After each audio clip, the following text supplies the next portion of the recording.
Salut tout le monde, aujourd'hui nous sommes le vendredi 14 février et le 14 février, vous savez très bien, c'est une journée très spéciale pour beaucoup d'entre nous et également pour moi. C'est tout simplement la journée où je vais sortir mon vinyle tag en retard.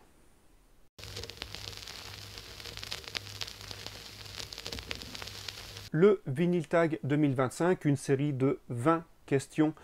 Je vais essayer d'y répondre le mieux que possible. J'avais déjà fait un vinyle tag début d'année 2024. Cette année, j'ai hésité, je dois vous avouer. Non pas parce que les questions ne me plaisaient pas, mais certaines que j'ai trouvées un peu compliquées voilà, à répondre. Mais bon voilà, vous verrez bien si j'ai réussi l'exercice ou pas. Vous me direz ça dans les commentaires si vous avez envie, si vous n'avez pas envie, faites ce que vous voulez. De toute façon, cette vidéo est à vous. Maintenant, cette vidéo vous appartient.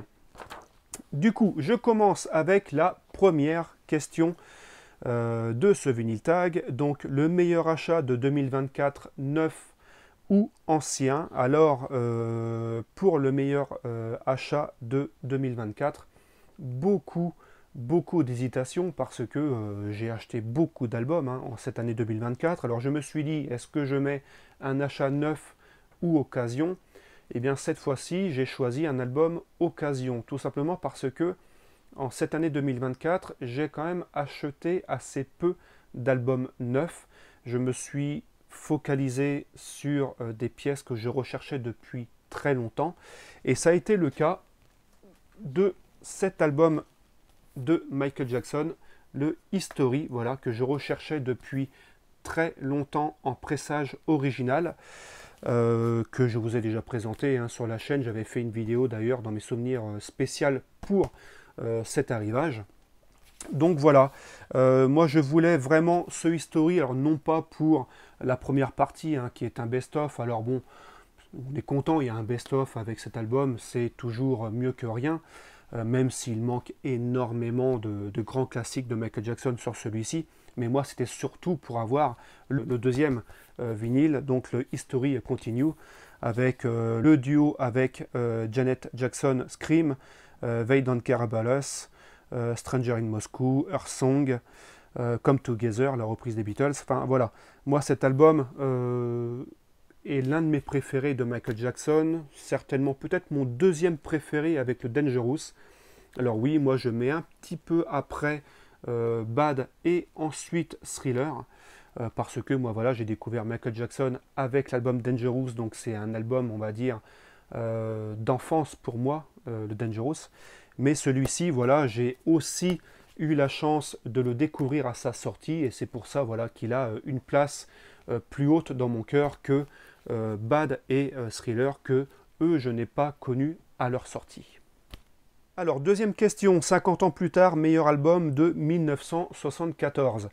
Alors cette question, je me suis dit, elle est un petit peu à côté de la plaque, puisque c'est le vinyle tag 2025.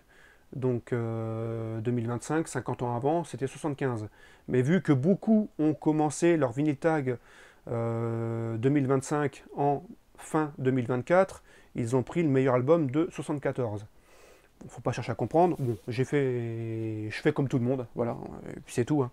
Eh bien écoutez, il n'y a pas de secret, il n'y a pas de mystère. Pour moi, le meilleur album de 74, c'est ce She Heart Attack de Queen. Voilà, donc pour moi, certainement même le meilleur album de Queen. Enfin, quoique, on en reparlera un petit peu plus tard dans la vidéo. Mais voilà, donc celui-ci, album voilà, le plus hard de Queen. Puisque vous avez dans celui-ci Stone Cold Crazy qui a même été reprise par Metallica, Killer Queen, Brighton Rock qui est un morceau assez long où on a un bon solo de Brian May. Et puis voilà, bon, je vous montre vite fait la tracklist de cet album. Certainement l'album numéro 1 à découvrir quand on veut découvrir Queen. Troisième question, un album qui définit un genre. Alors là, j'ai pas cherché trop longtemps non plus, j'ai pris le Ziggy Stardust, voilà, de David Bowie, l'album de 72, pour le glam rock, tout simplement. Alors c'est pas le meilleur album de glam rock, si je vais être sincère avec vous. J'aurais peut-être même presque choisi l'album de T-Rex, Electric Warrior, mais malheureusement je ne l'ai pas en vinyle. Donc vu que c'est un vinyle tag, je ne vais pas vous présenter un CD, il n'y aurait aucun intérêt. Mais bon, celui-ci en tout cas en fait grandement partie pour moi. Et là pour cette édition, je vais quand même vous montrer rapidement, j'ai un vinyle couleur gold et qui sonne pas trop mal, malgré que l'on dise très souvent que les couleurs gold sonnent moins bien que le noir et autres couleurs. Bon, moi celui-ci, j'ai pas été déçu, il tourne très très bien, le son est nickel. Donc voilà, pour la troisième question, le Ziggy Stardust. Alors, quatrième question, meilleur groupe de votre pays d'origine. Alors, moi je suis français, je suis né en France. Ma mère, elle, a des origines allemandes. Mon père, lui, est français, mais a des origines bretonnes.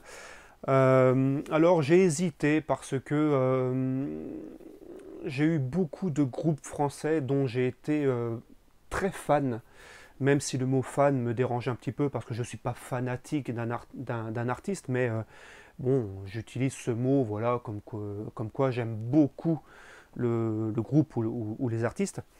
Mais il y a un groupe en particulier que j'écoute depuis de très très nombreuses années et que j'écoute encore aujourd'hui beaucoup. Ils se sont reformés d'ailleurs il y a maintenant quelques années, donc, pour mon plus grand plaisir. Il s'agit d'un groupe breton et c'est Matmata. Donc je vais vous présenter rapidement les albums que j'ai en vinyle du groupe. Donc on commence, alors désolé s'il y a des reflets, j'ai pas retiré les pochettes. Donc le tout premier album de Matmata sorti en 98, La Wash, où vous avez Emma, Lambiendro, l'Apologie, Derrière ton dos. Voilà, excellent album.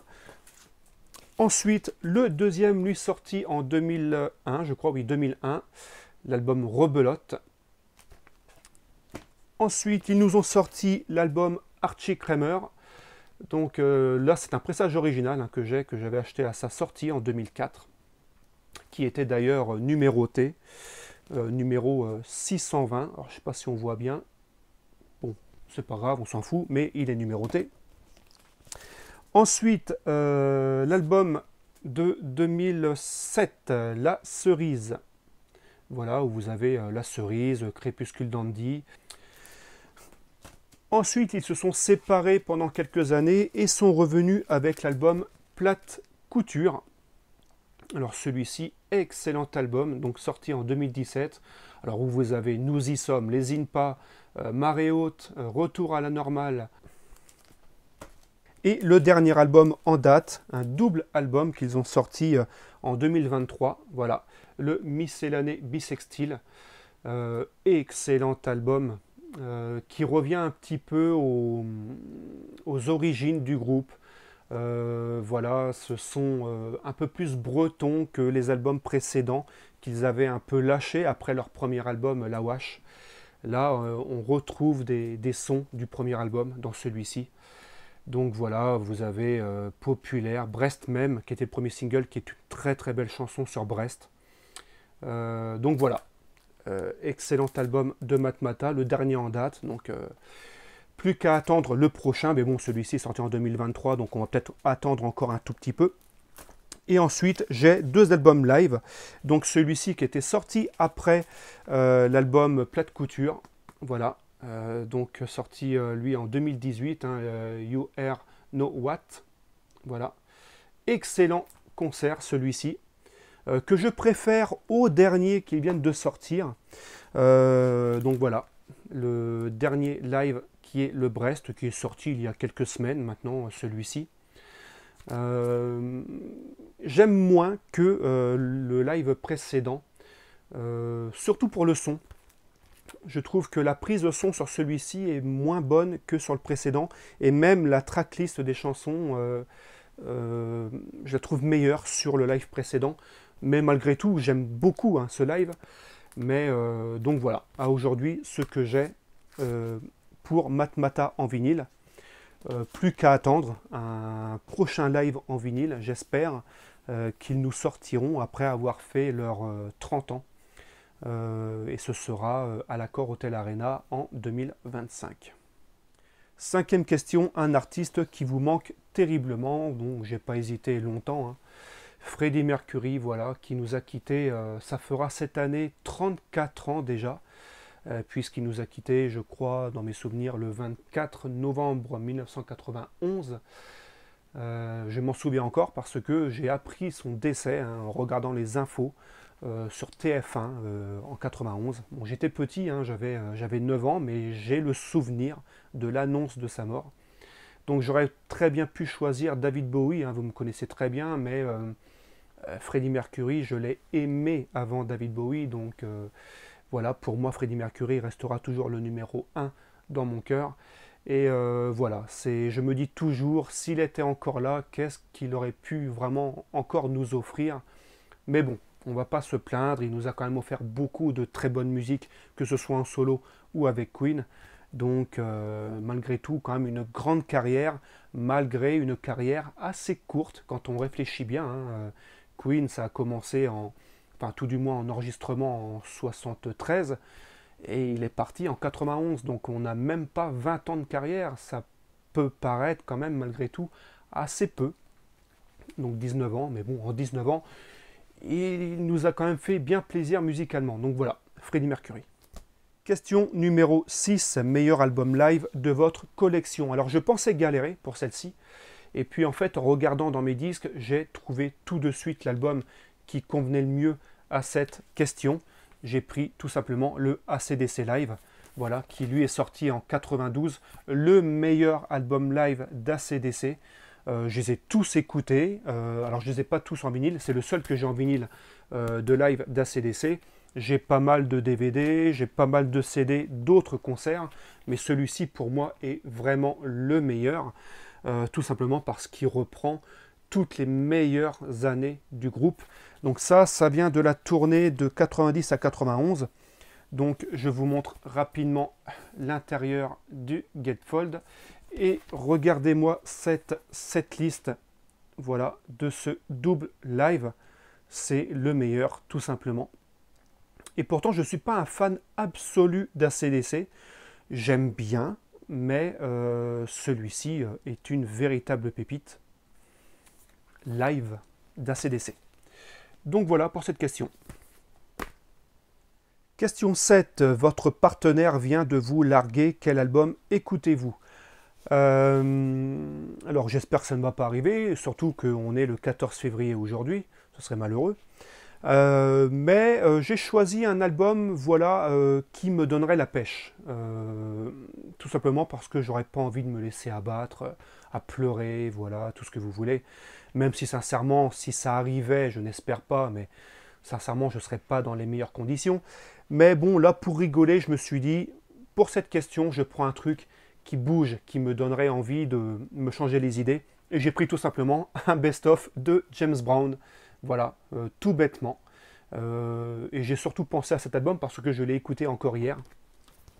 Donc voici la tracklist de ce best-of que je trouve bien réussi. En tout cas, moi, dans ce best-of, il y a ce que j'aime le plus chez James Brown.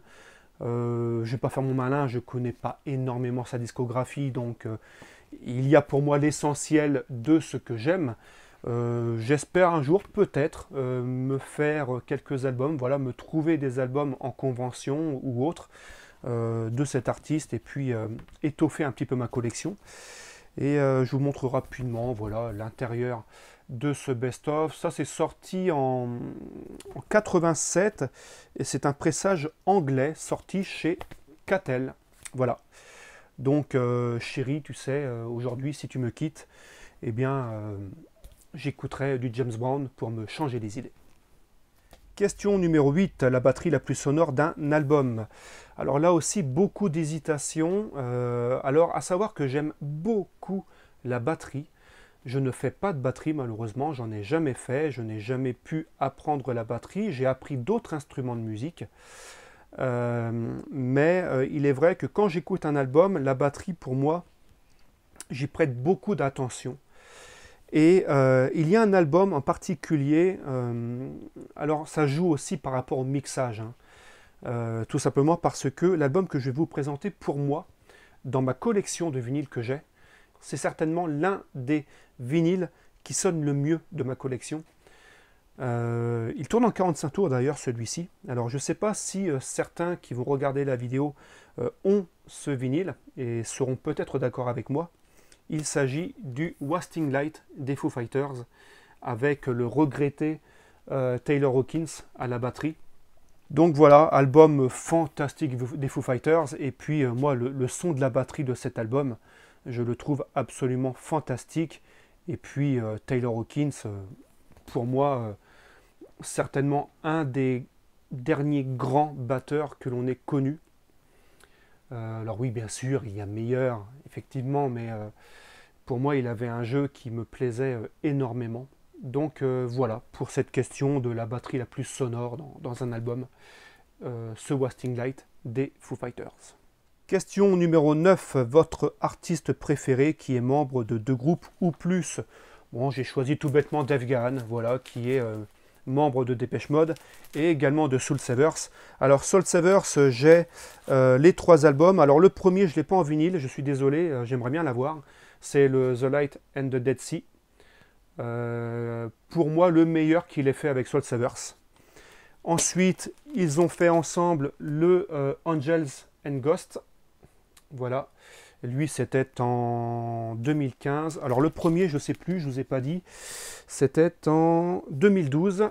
Donc, 2015 pour celui-ci. Et en 2021, ils nous ont sorti le Imposteur. Voilà, désolé pour les reflets. Donc, Dave Gahan et Soul Savers. Question numéro 10, Beatles ou Stones? Alors si j'avais répondu à cette question il y a de cela une petite vingtaine d'années, j'aurais certainement répondu les Stones. J'ai beaucoup écouté jusqu'en 2005-2006. D'ailleurs, je vous ai sorti le dernier album que j'avais acheté d'eux en vinyle, qui est le Bigger Bang. Voilà, donc ça c'est le pressage original, hein, je l'avais acheté à sa sortie. Donc ça c'était en quelle année ça? 2005 je crois, oui, 2005. Voilà, et après cet album j'ai laissé un peu tomber les Stones et j'ai découvert les Beatles grâce à un ami qui m'avait prêté l'album Sgt Pepper. Et là ça a été la révélation et j'ai vraiment beaucoup écouté les Beatles, beaucoup plus que les Stones. Donc à aujourd'hui, voilà, moi je suis beaucoup plus Beatles que Stones. Alors en Beatles, j'ai pas tout sorti, mais voilà, j'ai une petite collection ici, j'ai les 3 anthologies, j'ai le Beatles Love, le Let It Be Naked, donc voilà, la version sans la prod de Phil Spector. J'ai bien sûr le Sgt Pepper, j'ai quoi d'autre? J'ai également le Abbey Road. Et puis, vous ne voyez pas, mais au-dessus, j'ai l'intégrale en CD des Beatles, en stéréo et également la box en mono. Question 11. Vous avez trouvé un sac d'herbe, qu'allez-vous écouter? Alors, c'était assez compliqué. Alors, j'ai failli prendre un album de reggae que j'ai voilà, dans mes disques. Je me suis dit, ça va faire un peu cliché de choisir un album de reggae.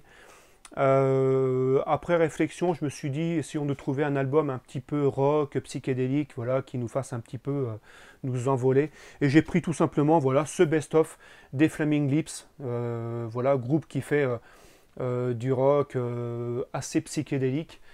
Donc là, c'est un petit best-of que j'ai en vinyle, voilà. Si vous voulez découvrir ce groupe, qui est assez peu connu hein, par chez nous, en France.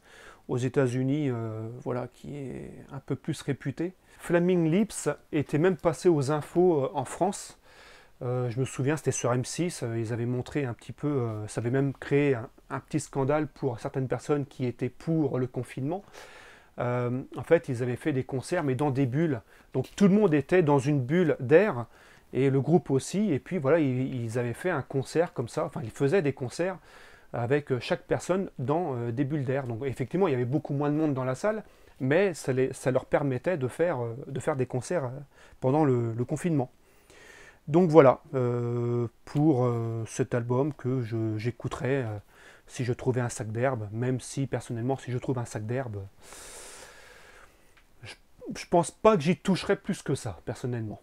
Question numéro 12, un album des années 80 que tu écoutes encore. Alors j'ai eu l'embarras du choix pour choisir un album des années 80 parce que j'en ai beaucoup dans ma collection, j'en écoute beaucoup, j'en aime beaucoup. Même des albums qui peuvent paraître ringards pour beaucoup de personnes, ça fait beaucoup de beaucoup. Je me suis dit je vais choisir un artiste français, hein, autant faire ça. Et j'ai choisi l'album Sauver l'amour de Daniel Balavoine, voilà, que j'écoute toujours avec autant de plaisir encore aujourd'hui, et qui est un petit best-of à lui-même, hein, cet album, quand vous regardez un peu la tracklist de celui-ci.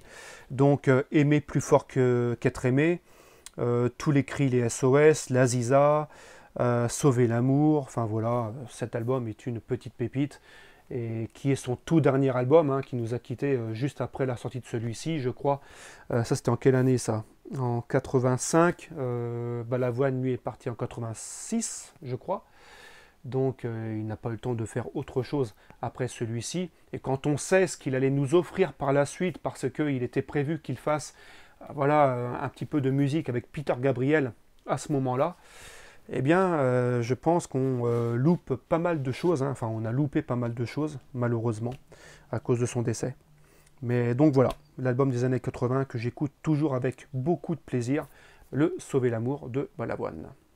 Alors, question numéro 13, un artiste dont les idées ne me plaisent pas. Alors, certains ont dit idées politiques. Alors, je ne sais pas s'il fallait faire idée politique ou idée, parce que c'est pas la même chose, hein. C'est une chose différente. Alors, je ne vais pas parler de politique, parce que je sais pertinemment qu'il y a des Gugus qui vont venir dans les commentaires pour commencer à critiquer quoi que ce soit. J'ai pas envie de parler de politique sur la chaîne. Voilà, c'est mon droit, je fais ce que je veux. Mais, alors, je vais peut-être répondre un petit peu à côté. Mais, donc, dans un artiste dont les idées ne me plaisent pas, c'est pas l'artiste 100%, voilà, l'artiste qui ne me plaît pas. Mais je vais vous parler d'un artiste que j'aime beaucoup et qui s'appelle Hubert Félix Thiéfaine. Et en 2003, sur l'album Scandale mélancolique, il a sorti une chanson que j'ai pas du tout appréciée. Non pas musicalement, mais sur les paroles de la chanson. Et je vais vous citer un petit peu les paroles de la chanson et essayer de deviner pour qui Hubert Félix Thiéfaine a écrit cette chanson. Alors, c'est sur l'ordinateur, donc je le lis très rapidement. Donc, j'ai très souvent pensé à toi depuis ce matin de juillet, où je t'ai vu traîner ta croix pendant que les idiots causaient. Le chagrin joue avec les lois, et les lois jouent avec nos plaies. Les salauds ne sont pas ceux qu'on croit. Quand tout bascule à l'imparfait, ronge tes barreaux avec les dents. Le soleil est là qui t'attend, ronge les barreaux avec les dents. Tes amis deviennent impatients. C'est une chanson qu'il a écrite pour Bertrand Cantat. Moi, quand c'est sorti, cette chanson, j'écoutais l'album, je l'avais acheté en CD, j'étais un peu waouh, qu'est-ce qu'il nous chante là? Alors oui, effectivement, je sais que Thiéfaine est un ami de Bertrand Cantat, c'est quelqu'un qui l'a certainement beaucoup admiré, voilà, qu'il aime beaucoup, hein, il n'y a pas de problème. Mais sortir une chanson comme ça en 2003, donc un an ou deux après ce qu'il s'est passé, hein, je ne vais pas vous raconter l'histoire, mais j'ai trouvé ça assez moyen. Donc là, à ce niveau-là, j'étais pas du tout d'accord avec ses idées. Alors je ne suis pas une personne qui va être, si demain Bertrand Cantat chante voilà, dans une salle à côté de chez moi, je ne vais pas y aller avec une pancarte en disant non, il est interdit qu'il chante, il n'a plus le droit de chanter, je m'en fous totalement, il fait ce qu'il veut, il a purgé sa peine. Trop petite, je trouve, mais la loi est faite ainsi. Mais voilà, je ne vais pas l'interdire de chanter. Voilà. Malgré tout, moi j'ai beaucoup aimé Noir Désir. J'ai la plupart des albums en CD, en vinyle, j'ai le Tostaki, j'ai Des visages, des figures. J'arrive encore un petit peu à écouter Noir Désir, mais je fais partie voilà, de ces personnes qui ont toujours ce truc derrière la tête quand ils écoutent la voix de Bertrand Cantat. Je ne sais pas, j'ai un blocage. C'est le seul artiste qui me fait ça aujourd'hui.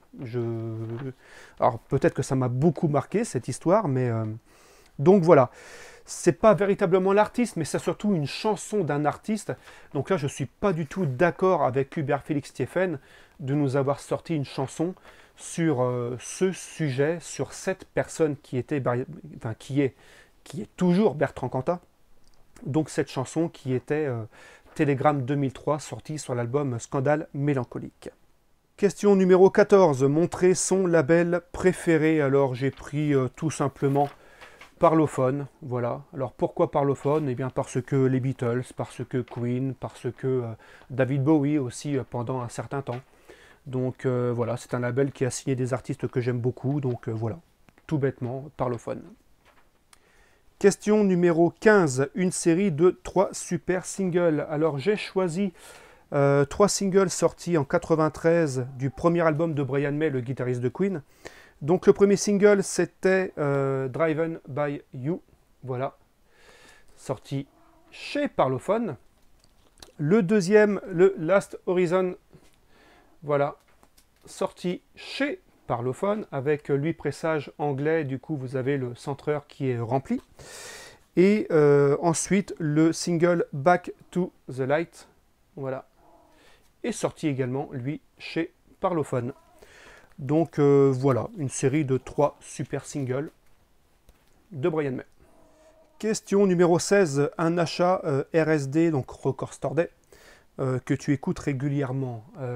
Alors j'en ai 2 dans ma collection. Alors il y en a un que j'avais présenté d'ailleurs sur ma chaîne. C'était pendant les soldes de Fnac de l'année dernière, il me semble, que j'avais pris. C'était le Metamorphosis des Rolling Stones, que j'écoute très peu d'ailleurs.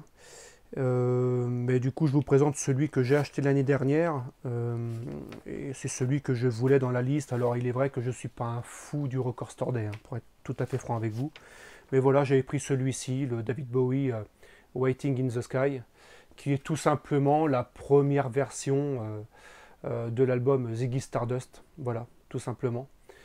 Comme vous pouvez remarquer, hein, il y a des différences par rapport à l'album Ziggy Stardust original, hein, sorti à l'époque. Donc là, ici, dans celui-ci, vous avez en plus Amsterdam, Holly Holly et Velvet Goldmine également, qui ne figurent pas sur l'album sorti finalement.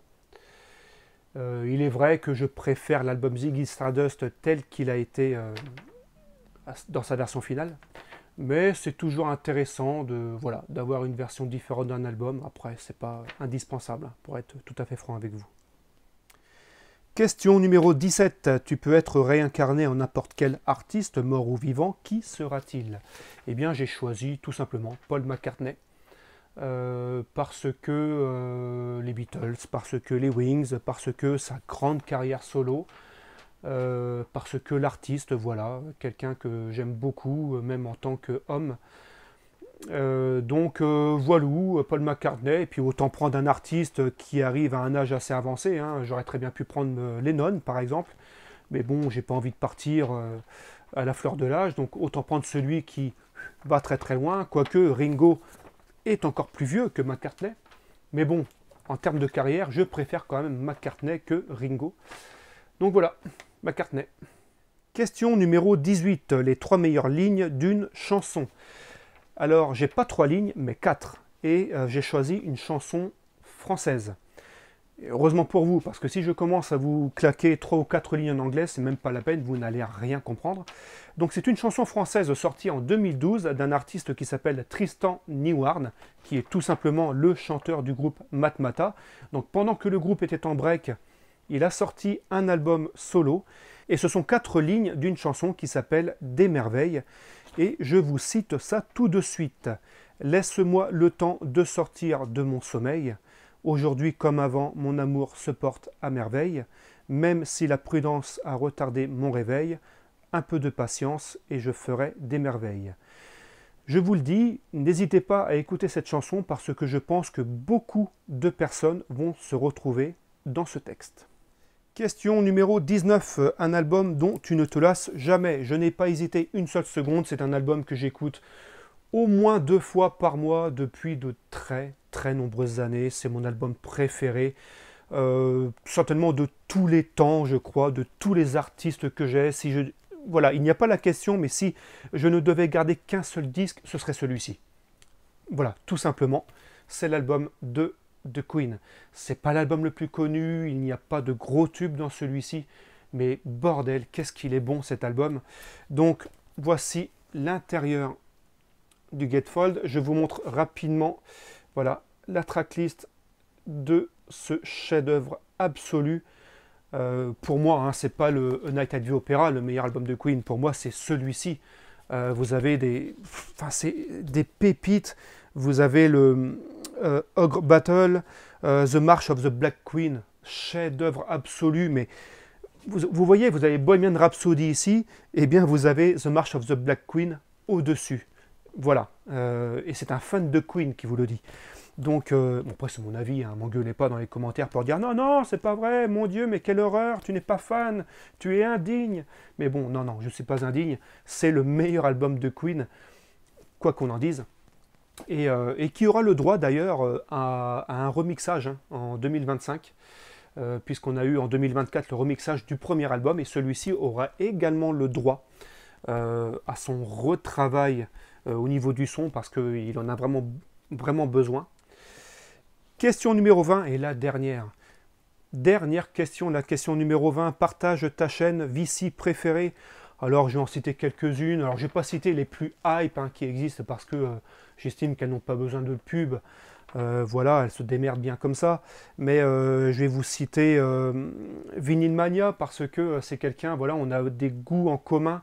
Et puis il m'a cité sur sa chaîne, donc je te renvoie la balle. Et puis voilà, n'hésitez pas à aller voir sa chaîne parce que je trouve qu'il mérite beaucoup plus. C'est quelqu'un que j'apprécie beaucoup dans ce monde YouTube vinyle. Mes amis Lino Vinyl, voilà, qui sont désormais des amis même en dehors de YouTube.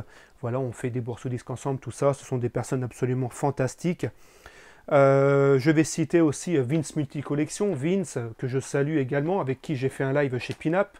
Pinap également, que je peux citer, parce que même si j'aime peut-être pas tout ce qu'il présente sur sa chaîne, malgré tout, j'aime beaucoup quand il fait ses lives, il n'hésite pas à inviter, voilà, il invite tout le monde, il n'y a pas de sectarisme sur sa chaîne.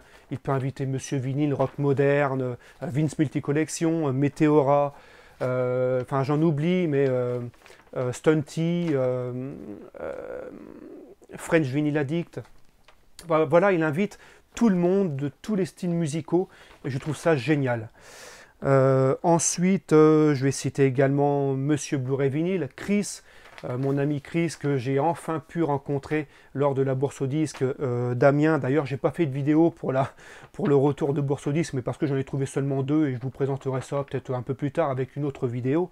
Mais voilà Chris, voilà Monsieur Blu-ray Vinyl, parce que je n'aime pas que la musique, hein, j'aime aussi beaucoup le cinéma, donc je m'intéresse aussi voilà, aux sorties Blu-ray.